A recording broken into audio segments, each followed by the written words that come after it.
I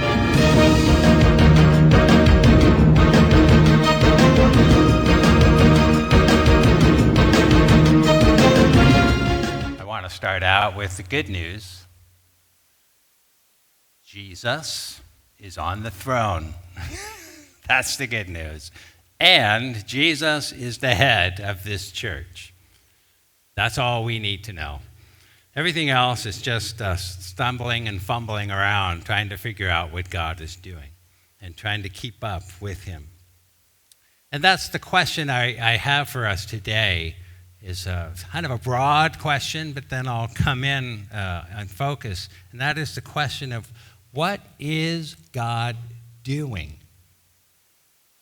When we find ourselves in difficult circumstances, relationships, situations, whether it's in the world, when we read the news, or in our own lives, and we are praying to God, asking for answers to prayer, and nothing seems to be happening. God does not seem to be moving. And so we wonder together, why? And here's a big question. Why did God put me in this family of origin? Why did God allow me to enter into this marriage? Why do I have this family? Or why am I in this church? Or in this country? It could be in many things where we are having difficulties and circumstances, and we just simply are not understanding, what is God doing? Why is he allowing all this stuff going on around us? And it's a serious question, because I know from my own experience, and also from the experience of many others, that when we do not have an adequate answer to this question of understanding what God is doing and why, it can lead to disappointment, despair. We can even be tempted to say, you know what?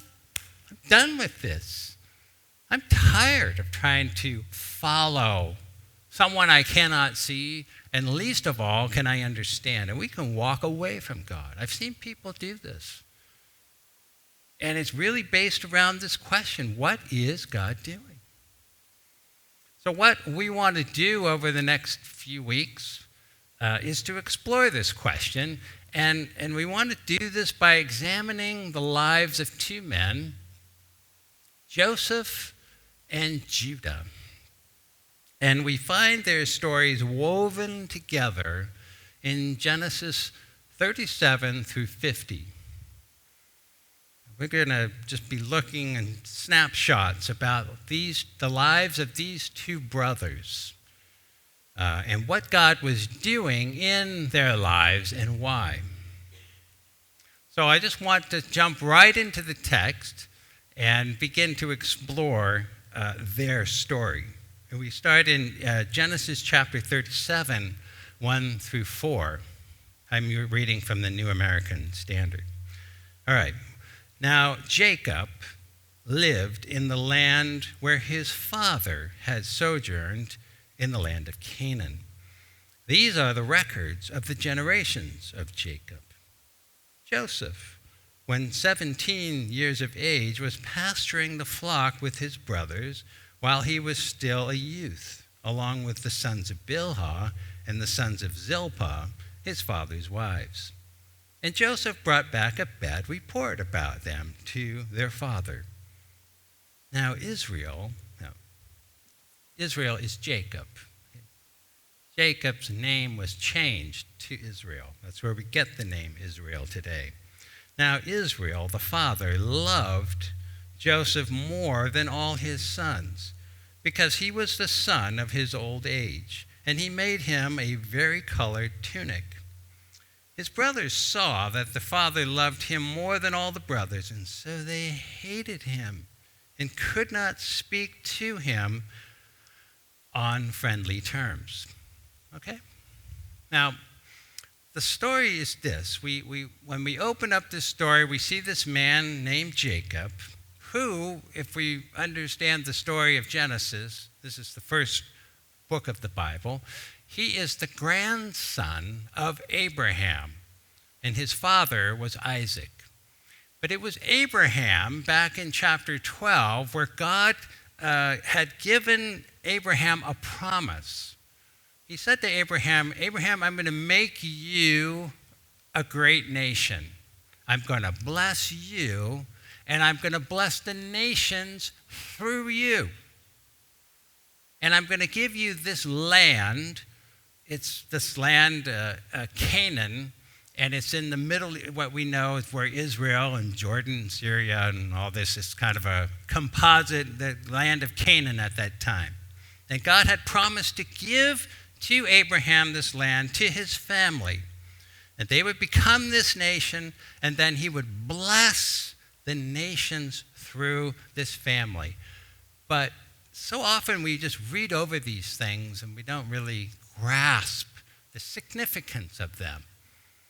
But God made, do you know how many years had passed from the time that God had promised to Abraham that he was going to give his family this land? Over 200 years. Somewhere between 200 and 250 years before. Now, I'm an American, so that's basically the lifespan of the United States. So for me, that seems like a really long time. You guys from Britain, I know you like, please, you didn't know anything. But anyway, you understand, I mean, it's a long time. And yet it says that Jacob was sojourning. Now, to sojourn means, in the Hebrew, to live temporarily in a foreign land. It's not your land. 200 years plus have passed, third generation from Abraham, and they're still sojourning temporarily in somebody else's land. This is, I think, interesting for us to think about. Because, especially in our context, many people, millions of people all over the planet are living in someone else's backyard and not their own. I'm living in someone else's backyard and not my own by living here in Moldova. And many of you, how many of you are not living, you're living outside of your home country? How many people in the room? Like most of the room, right? Okay, so this is what they are experiencing is just being in somebody else's country. And with that comes an uneasiness. You have to sort of be careful about the customs of what's going on around you. But here's the other thing.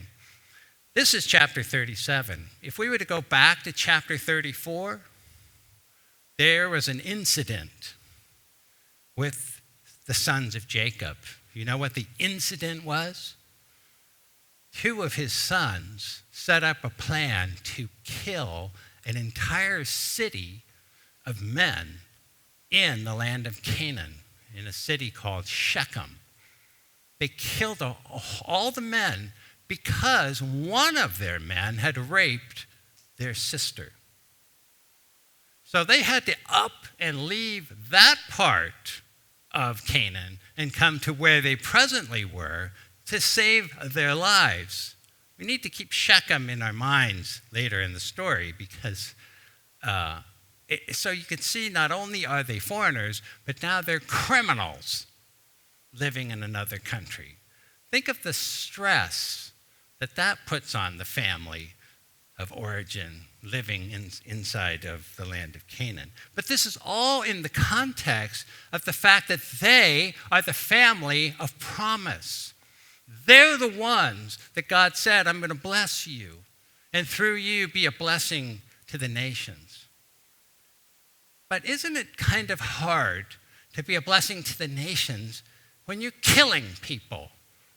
And that's essentially what they had done at this point. So they were persona non grata in the land of Canaan because of that. So, and that's just the start of this family of promise, all right? The next thing we see in verse 2, it says, these are the records of the generations of Jacob, which means this is my family. Now, here it only introduces us to Joseph. So we have to go back in the text and find out, well, who is his family? And it turns out that he has 12 sons and 1 daughter. Hey, that's not bad. That's what I call blessed. You have 12 sons and 1 daughter.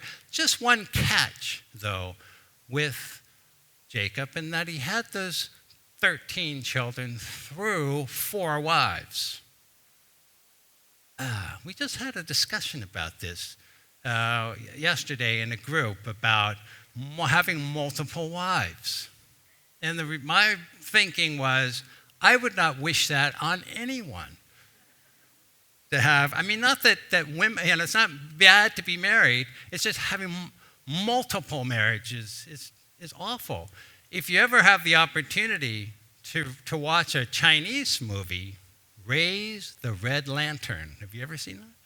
Raise the Red Lantern. It's about a Chinese man who has 3 or 4 wives. It's an awful movie. It's not an American movie. It does not have a happy ending, all right? But it gives you a very powerful picture of what the day in and day out life of a family with wives that are competing with each other, comparing themselves with each other, bitter towards one another, undermining each other, intrigues every day. And that's just the wives. I'm not even talking about the kids. Kids are looking around going, what is going on? What a messed up family this is. And they also have their own problems with each other. Okay, so we're starting to get a little bit of the picture, the tension. This family has tension around them because of where they are. They're foreigners. Their family within its own dynamics has tension because of all these wives and children of who belongs to who. At this point in the story, this family is so dysfunctional that they were nowhere near being a blessing to the nations. So, it's a good question to ask. What is God doing with this family?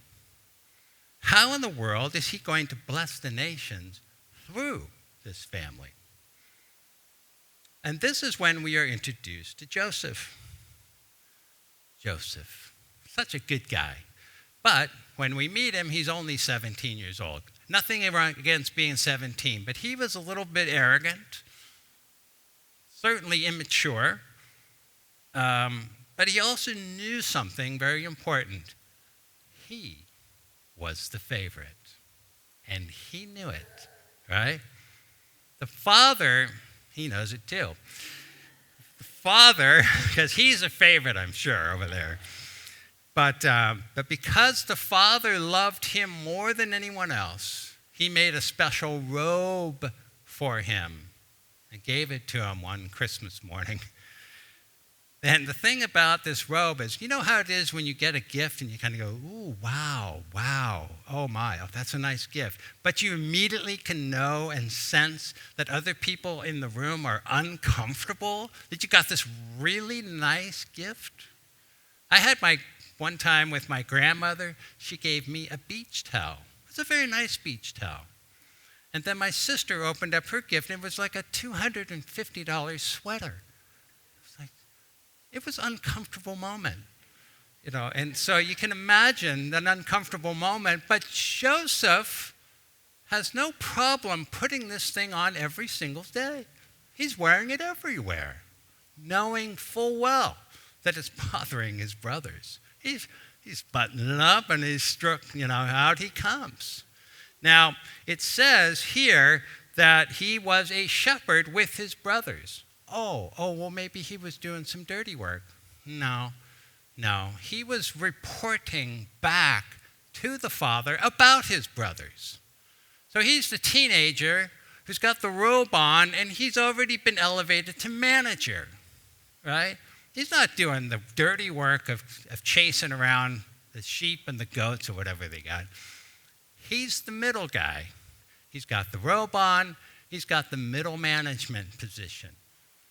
Now, I don't know if you've ever been in a factory or a company where you're all working together, you're all down on the floor, you're living life, you're working, and then suddenly someone gets promoted. You ever had that experience? Maybe you were promoted. Yeah. All of a sudden, everything changes.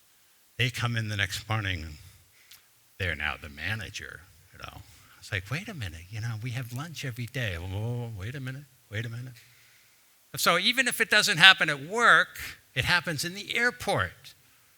Because I can remember the time that I was upgraded from economy to business class, right? Now this might hit home a little bit more readily, where I had an economy ticket. I did absolutely nothing to deserve being put into business class.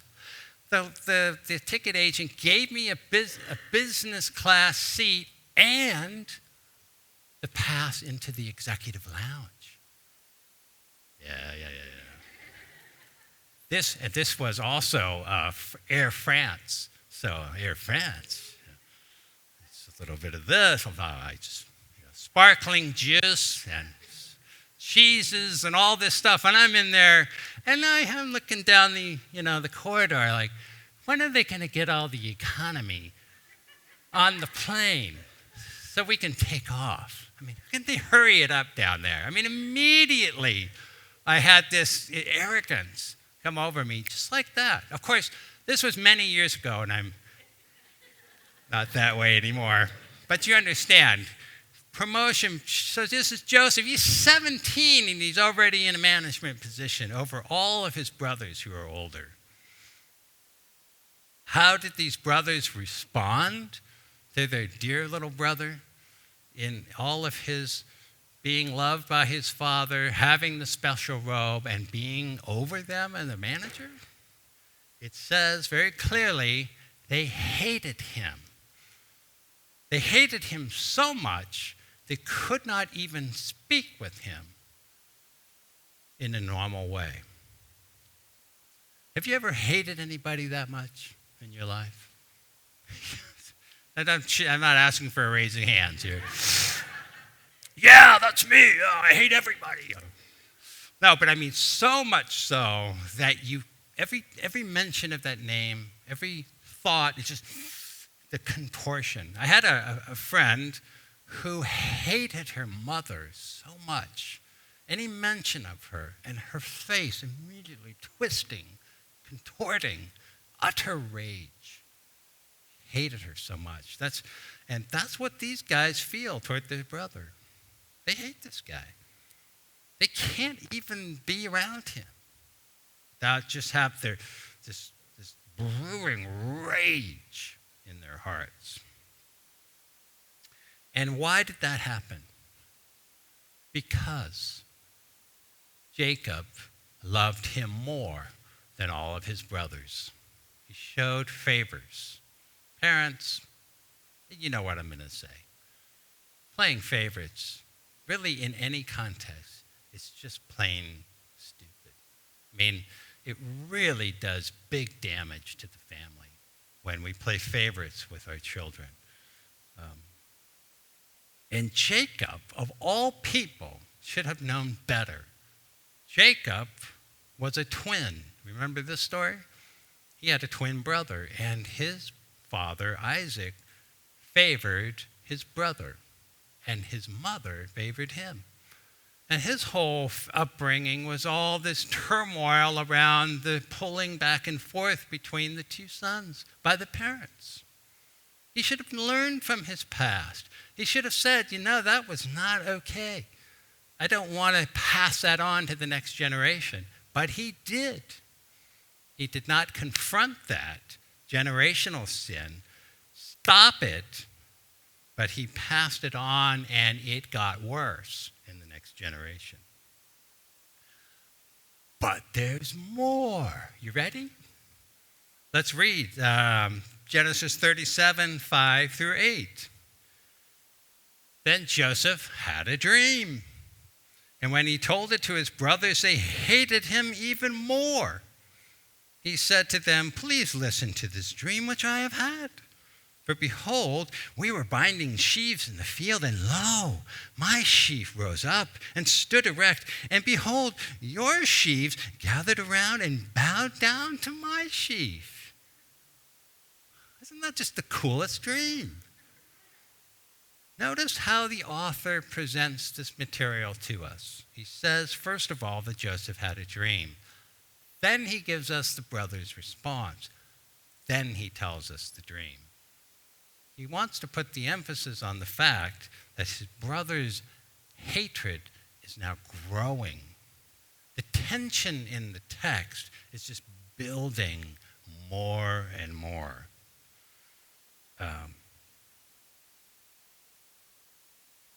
And as we continue to say, "Okay, God, where are you?" Because here's another interesting thing. This is the first dream in Genesis that is not immediately attributed to coming from God. Every other dream from Genesis 1 forward, wherever there's a dream, it's always very clear this is an epiphany from God. Not here. We have to read this story all the way to the end before we realize, oh, that dream was from God. It came true. The author doesn't tell us that. He wants to keep us in suspense, wondering, where did this dream come from? But as we know that it is from God, you have to ask a question. How fair is that? We want God to get involved in our lives, to come into a relationship, and of course, to change the other person. It's really what we want him to do. And all of these things, to change our circumstances, make it better, make it easier somehow. And then God goes in and blesses the person that you're having the problem with. That's the irony of this story, is that Joseph's the one that has all the love. Joseph's the one that has the robe. Joseph's the one that has the position. And now Joseph's the one that gets the dreams and the revelations from God, and not the brothers. Well, is that right? That's not fair. That's this cocky, immature 17-year-old is getting everything. I've been working hard for the Father for years. He hasn't given me anything.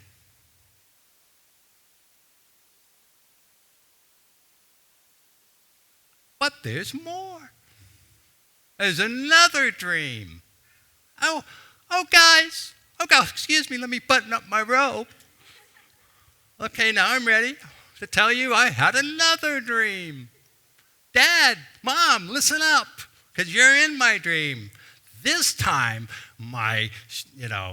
stars, I'm in the middle, and all of you, Mom and Dad included, are going to bow down to me. Isn't that great? Now, even this time, Jacob rebukes him. To rebuke somebody in the Hebrew is to strongly say, "Hey, it's enough!" Either physically or verbally. That's enough. Even the father that loves him said, hey, come on now. You're just going too far with all this stuff. This is ridiculous.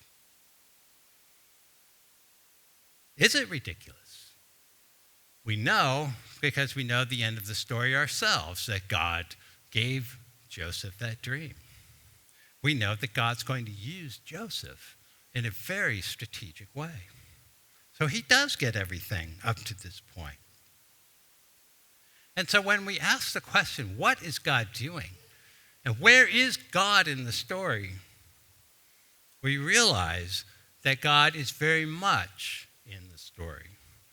That even though he is not being spoken to as the one who gave the dream, we know that he is working providentially or behind the scenes to give that dream. And he is the one who is moving now. He begins to move in this family. He has made a promise. I will make you a great nation.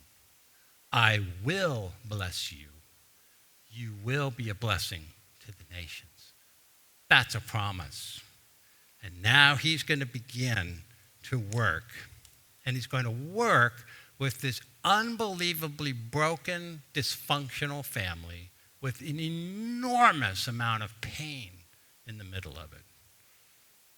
And he is going to, step by step, bring Joseph, bring Judah, bring the whole family forward to the place where they will be a blessing to the nations.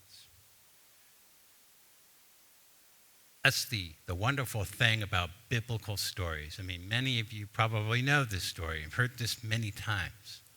And the nice thing about biblical stories is we know how they end. We almost don't listen to them anymore because we know the end. But guess what story we don't know the end to? We don't know how it's going to turn out. My story, your story, right? We don't know what God is doing. We don't know how this thing is going to turn out. We don't know about the son who is running wild and running away from God as fast as he can. We do not know how this marriage is going to be salvaged or how this relationship is going to be restored. We don't know how the nations are going to go and all of their bantering and going back and forth. We don't know how this is going to work itself out. But God knows. God is at work. We may not even be able to see or discern what he's doing behind the scenes. But God, the moral of the story here is that, what I want us to take away from this is that God knows our story. God knows the difficulty that we're in. And when he makes a promise, it doesn't matter how broken and messed up we are when God makes us that promise. If he makes that promise, he's going to fulfill the promise. I want to just close with this verse in Romans 8, 28 and 29. And again, a verse that many of you may be familiar with. But let's read it again. And we know. Do we know this? Do you know this? And we know that God causes all things to work together for good to those who love God, to those who are called according to his purpose. Next verse. For those who God foreknew, he also predestined to become conformed to the image of his Son. Do you know what the context of that passage is? Romans chapter 8. One word. Groaning. Groaning. All creation is groaning for the revelation of the sons of God, sons and daughters. We are groaning, longing for the day when we will be clothed with the righteousness of God. The Holy Spirit himself is groaning with a groaning too deep for words. The context of this verse is suffering. It's struggle. It's the groaning of the whole creation waiting for God to fulfill his promise to us. And it's in that context that it says that he is working all things together for good. So what is God doing? Well, the goal, it says, is to conform us into the image of his Son. That's what God is doing with us today. He is taking every circumstance, every evil that has ever been committed against us, every family of origin issue, every relationship, everything, and he is molding and crafting us into the image of his Son, Jesus Christ, so that we will be a blessing to the nations. That is what God is doing. And that is why God gives us these stories in the Old Testament of Joseph, Jacob, Judah. Wait until you meet Judah. Man, he's a piece of work. But God gets a hold of Judah. Because remember, Joseph's a pretty good guy. But it's not Joseph that Jesus is a descendant of. It's Judah. Read the story. Read about Judah. You know, what in the world is going on here? So God is taking broken, messed up people like us, and he is taking everything in our lives, and he's working it all together for good, for those who love him, so that we will be like Christ and be a blessing to the nations. Amen? Amen. That's the word for today.